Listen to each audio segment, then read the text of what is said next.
sus más oscuros rinconcitos hasta sus zonas preciosas, como la capilla, el patio principal y la torre de la portada. Mi padre construyó toda la estructura de hierro que ha sostenido al Palacio de Minería desde hace ya algo menos de medio siglo. Aquí dejamos 5 años de nuestras vidas porque yo era empleado de mi padre. Por eso este momento es precioso para mí. Llegué aquí como aprendiz de soldador, estudiaba tercero de secundaria. Cuando salí ya era maestro soldador y ya estudiaba en la Escuela de Ingeniería del Poli. Ahora regreso como autor literario guanajuatense, aunque soy un chilango empedernido, pero me avalan los hechos de que soy hijo y padre de guanajuatenses. Y el otro es que pergeñé y publiqué textos en Guanajuato a lo largo de 10 años. Soy padre de niños y textos guanajuatenses. Hoy, puesto que me debo a la palabra, estoy obligado a decir con José Emilio Pacheco, cito, es extraño que nadie haya anotado que la degradación actual se debe a la pérdida que está ocurriendo con nuestro lenguaje. Y con el Octavio Paz de El arco y la lira, cuando el lenguaje se corrompe, las sociedades se pierden o se prostituyen. Y muy recientemente con Javier Sicilia, quien en su columna La Casa Sosegada cita a William Carlos Williams: si el lenguaje se distorsiona, el crimen prospera. Son palabras que muy bien podrían constituir la radiografía de lo que hoy ocurre en México.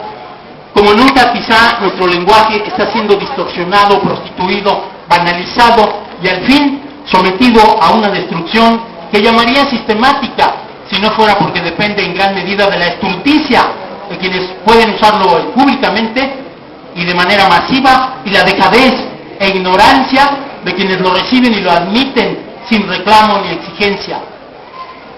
Tengo que decir que la televisión, salvando mínimas y honrosísimas excepciones, difunde masivamente la estupidez, la mentira y los intereses más o menos viles de sus dueños.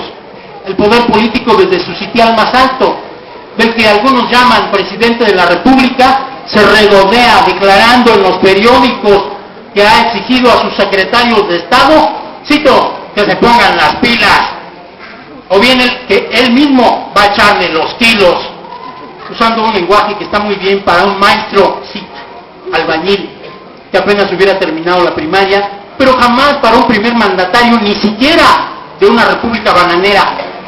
La corrección, elegancia y recursos de su lenguaje actual nos explican por qué en su momento ese señor fue rechazado de la UNAM.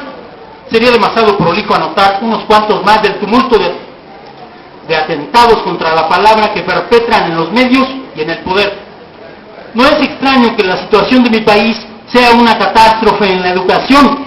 Los niños de secundaria casi no saben leer ni entienden lo que a duras penas descifran. Una debacle en la economía. El 10% de los más ricos se apropia de casi el 40% de lo que producimos todos, mientras el 20% más pobre se conforma con el 4% de la riqueza.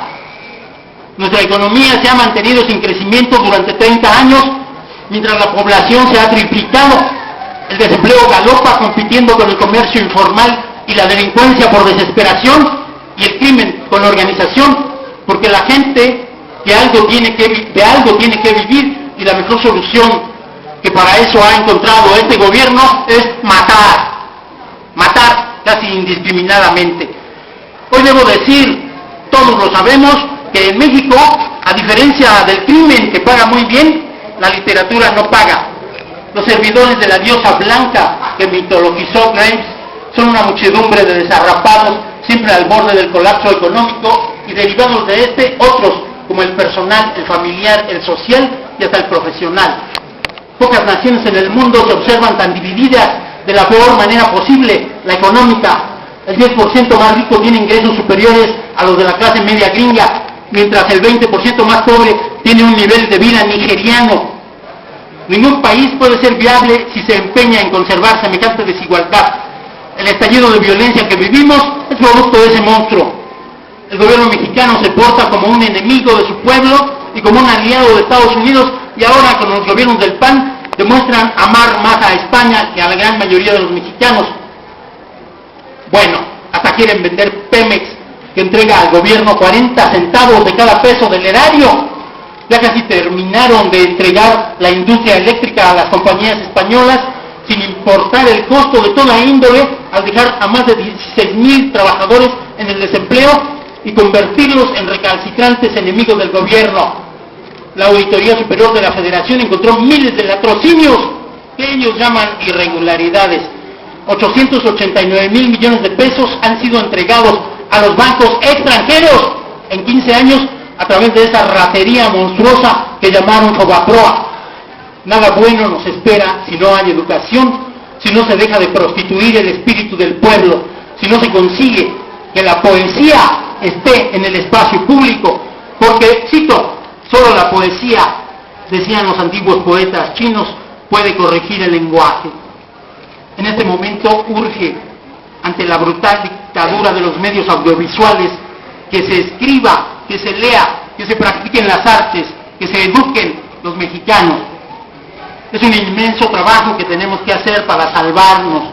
Tenemos que generar y entregar poesía, aunque todo esté perdido, porque la televisión miente, engaña y prostituye, y aunque la clase política haya vaciado de significado las palabras, aunque los más estúpidos pastines se vendan por millones y los libros de poesía o las novelas que nos darán lustre cultural en el mundo permanezcan 5 años en los anaqueles antes de vender el miserable tiraje de 1,000 ejemplares.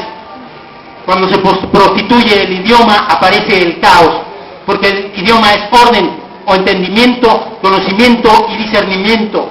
El idioma es pensamiento. Un idioma mutilado y prostituido, prosternado por la traición, solo puede traer automutilación, prostitución mental, caos y humillación. Estupidez. Guerra. Guerra es un vocablo del alemán Werra, que significa desorden, caos. El gobierno ha entregado más del 30% del territorio nacional a las mineras canadienses y gringas. Les cobra 5 pesos por hectárea por año. Y mientras roban nuestra riqueza para entregarla al extranjero, a un pequeño café de Guanajuato, el gobierno lo obliga a pagar 3,000 pesos por mes para dejarlo usar 15 metros cuadrados en una de sus ciertamente bellas plazas. Por ser mexicanos es el ensañamiento. Luego quieren vender Pemex. Lo han prometido los candidatos. Pemex, que proporciona 40 centavos de cada peso del presupuesto del erario nacional. ¿Son estúpidos? No lo creo. Son demasiado listos. Todo esto apesta a ratería contra los mexicanos, incluyendo a los que no han nacido, porque el país no pertenece solo a los que vivimos en este momento. ¿Qué les dejaremos a los que vendrán después? ¿Nuestra vergüenza por no haber hecho nada?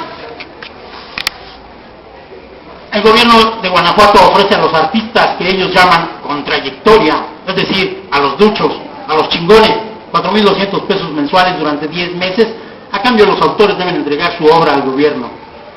Les recuerdo que México no es autosuficiente en alimentos, que las pensiones de los trabajadores mexicanos fueron entregadas a los bancos extranjeros mediante las llamadas afores, que un grupo de los que dicen que nos gobiernan hacen negocios con compañías gringas con el descomunal pretexto de una guerra contra el crimen organizado que ellos inventaron.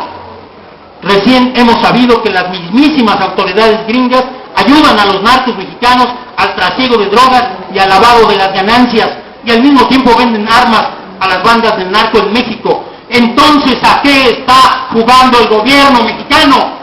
Entonces, ¿por qué 60,000 muertos, 15,000 desaparecidos y 300,000 desplazados? A ese país se lo está llevando la mierda. Pero estoy seguro que hay mucha gente que quiere y puede salvarlo.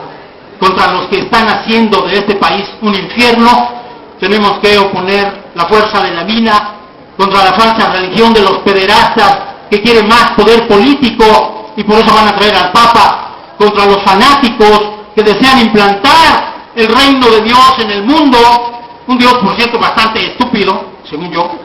Nos oponemos desde la creación, desde la literatura, desde el arte, desde el amor por la gente humilde. Creemos el paraíso. Al final, lo más importante, lo verdaderamente religioso, de religarse con lo divino. Cito a Borges, pero ¿hay algo divino o hay algo que no lo sea? lo único religioso es ser obediente y disciplinado con madre natura, con lo que nos pide y con lo que nos indica nuestra naturaleza. Come bien, coge mejor, sé feliz de todo y para todo. Y haz felices a los que tienes a tu alrededor. Ama demasiado, goza de la vida, respeta a todo el mundo y no intentes imponer tus ideas a nadie, ni siquiera a tus hijos chiquitos. Mejor da ejemplo siendo como quisieras que se comportara el mejor ser humano del mundo. Defiende tu libertad, como dijo Don Quijote, con tu propia vida si es necesario. Haz de tu existencia una obra de arte, un paraíso. Y si te alcanza, pues haz arte. Y que chingue su madre el diablo y que ruede el mundo.